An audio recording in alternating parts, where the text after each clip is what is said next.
Baik, Assalamualaikum warahmatullahi wabarakatuh. Perkenalkan nama saya Adam Dik Cahyadi dengan NIM 233141077 07071111061. Pada hari ini saya akan menjelaskan materi tentang manajemen insiden keamanan informasi yang sangat krusial untuk organisasi di era digital saat ini. Di mana kita tahu bahwa insiden keamanan tidak bisa dihindari, tapi bisa diminimalkan dampaknya melalui manajemen yang tepat. Langsung saja, apa itu manajemen insiden keamanan informasi? Manajemen insiden keamanan informasi adalah proses terstruktur untuk menangani dan mengelola dampak dari insiden keamanan informasi, di mana proses sistematis dan struktur ini untuk menangani insiden keamanan informasi dengan tujuan mengurangi dampak, mencegah penyebaran kerusakan, dan mempercepat pemulihan layanan. Nah, standar yang digunakan sendiri ada ISO atau IEC 27035, insiden digital, yaitu rangkaian panduan internasional untuk mengelola insiden digital. Lalu NIST SP861, yaitu insiden komputer, panduan dari Amerika Serikat untuk penanganan insiden komputer, berfokus pada aspek teknisnya. Lalu di sini ada alur proses yang mana kita tahu ada persiapan, detection dan analisis, containment, eradication dan recovery, lalu lesson and learn. Persiapan membangun kapasitas organisasi untuk merespon insiden, seperti membentuk tim IRT dan membuat kebijakan. Lalu, detection dan analisis mendeteksi insiden dan menganalisis tingkat dampaknya. Lalu ada containment, eradication, dan recovery, mengisolasi ancaman, menghilangkan penyebabnya, dan juga memulihkan sistem. Yang mana tindakannya itu ada di uh, poin ketiga ini. Lalu ada lesson dan juga learned, yaitu mengevaluasi dan mendokumentasikan pembelajaran untuk mencegah insiden serupa di uh, hari-hari berikutnya atau di masa yang akan datang. Kemudian, manajemen ini tidak hanya tentang menyelesaikan masalah ketika terjadi, tetapi juga soal bagaimana organisasi mempersiapkan diri sebelum insiden terjadi dan belajar setelahnya. Dua referensi utama kita adalah standar yang digunakan tadi, yaitu uh, membagi proses menjadi beberapa tahap inti, mulai dari persiapan hingga evaluasi. Next, di sini saya sudah menganalisa studi kasus. Yang pertama ada Evisa Bali pada Oktober 2024, yang mana masalahnya itu sendiri, data wisatawan terlihat oleh pengguna lain saat scan QR e-visa. Lalu penyebabnya itu validasi sesi pengguna tidak diimplementasikan dengan benar, dan juga dampaknya kebocoran informasi pribadi pada wisatawan, termasuk nama dan identitas paspor.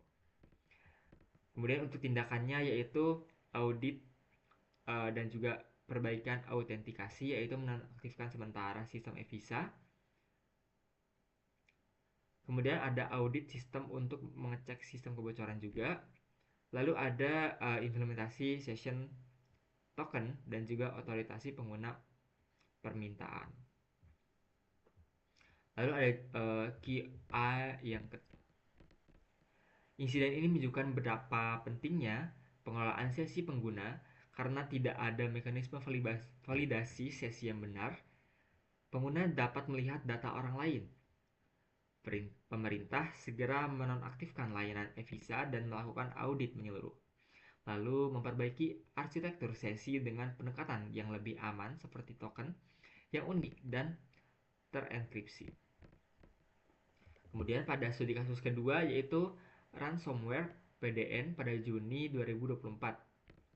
Nah, masalahnya sendiri yaitu server pusat data nasional terkena ransomware. Penyebabnya pengguna menginstal software bajakan yang mengandung malware.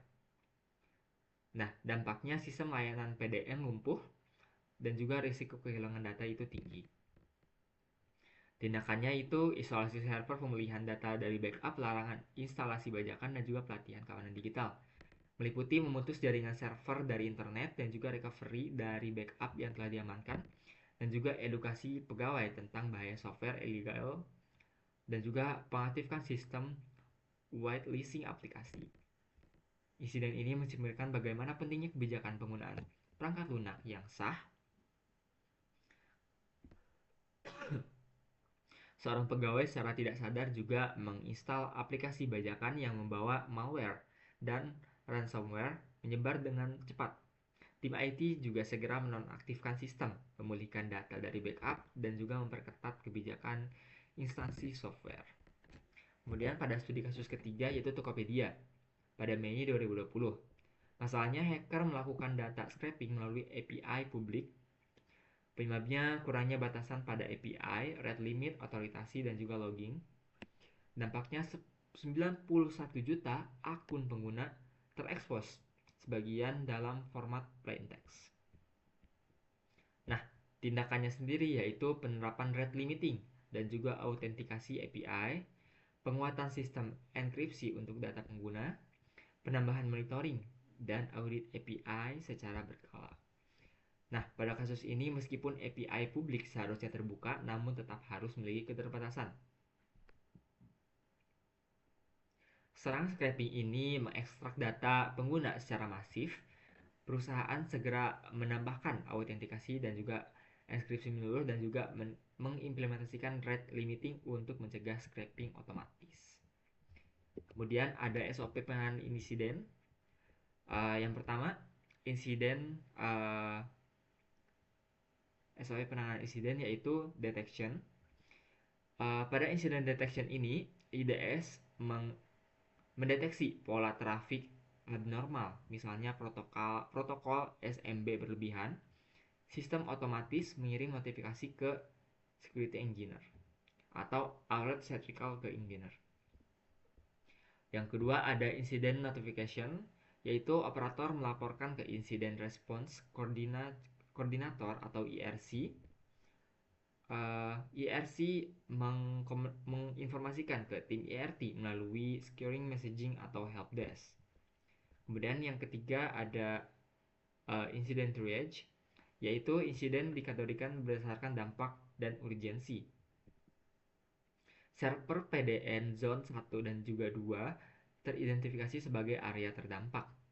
Nah, langkah awal deteksi yang dilakukan sistem IDS begitu pola mencurigakan terdeteksi seperti trafik aneh pada port tertentu, alert dikirim otomatis, operator lalu melaporkan ke IRC dan setelah notifikasi sampai ke IRT, mereka langsung melakukan triage dan mengevaluasi dampak dan menentukan skala prioritasnya. Nah, kemudian pada SOP berikutnya yaitu analisis. Analisis malware yang ditemukan dan juga memeriksa apakah serangan ini merupakan varian dari insiden sebelumnya. Kemudian yang kelima ada containment, yaitu isolasi jaringan, blokir node terinfeksi, meliputi isolasi jaringan atau host yang terinfeksi agar tidak menyebar, dan juga cabut koneksi internet untuk sementara. Lalu ada eradication, pembersihan malware menggunakan tools antivirus atau manual, update sistem keamanan dan konfigurasi firewall. Nah, setelah insiden itu dikonfirmasi, tim langsung menganalisis karakteristik serangan. Jika serangan serupa pernah terjadi, solusi sebelumnya bisa diadopsi. Selanjutnya dilakukan containment dengan memutus akses sistem yang berdampak.